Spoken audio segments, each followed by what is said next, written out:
আমরা আছি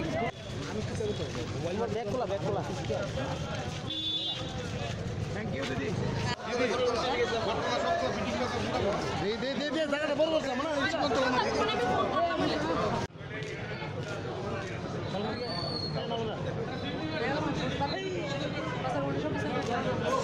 তো 25 ইয়ার সিপিএম থাকার কারণে ত্রিপুরা রাজ্যের যে কোনো স্ট্রাইক ডাকা হতো তাদের উপরে স্ট্রাইক না মানলে অত্যাচার করা হতো। মানুষের মধ্যে একটা ভয়ভীতি রয়েছে।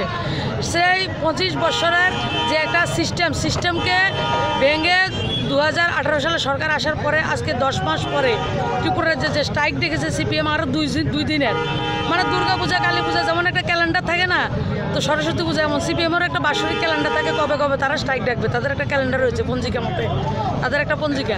তো সেই অনুসারে আজকের দিনে এই প্রথম সরকার আসার পরে, রাষ্ট্রবাদী সরকার আসার পরে মানুষ যে হারে উৎসাহের সঙ্গে স্ট্রাইককে নাকচ করেছে, স্ট্রাইককে ব্যর্থ করে দিয়েছে। আপনারা লক্ষ্য করছেন গাড়ি ঘোড়া স্বাভাবিক চলছে, রাজমন্দির, কালিকা, মেট্রো বাজারের, বিগ বাজারের মতো দোকানগুলি খুলে গেছে, বিভিন্ন বড় বড় দোকানগুলি খুলে গেছে, ধীরে ধীরে সবগুলি খোলা শুরু হয়েছে, কাউকে প্রেশার করতে হয় না, সবাই উৎসবের মেজাজে দোকান খুলছে।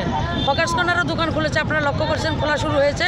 মানুষ একটা কনফিডেন্স চেয়েছিল যে একটা সরকার পরিবর্তন করেছে, কিন্তু স্ট্রাইকের যে একটা সিস্টেম ছিল, স্ট্রাইক যে কোনো দল ডাকলে স্ট্রাইক হতো, সেটাকে একটা 25 ইয়ার্সের সিস্টেমকে আজকে ব্রেকডাউন করেছে ব্যবসায়ীরা, আমাদের কর্মচারীরা, আমাদের যারা শ্রমিক, গাড়ির শ্রমিক, প্রত্যেককে রাজ্য বিজেপির পক্ষ থেকে আন্তরিক অভিনন্দন এবং শুভেচ্ছা।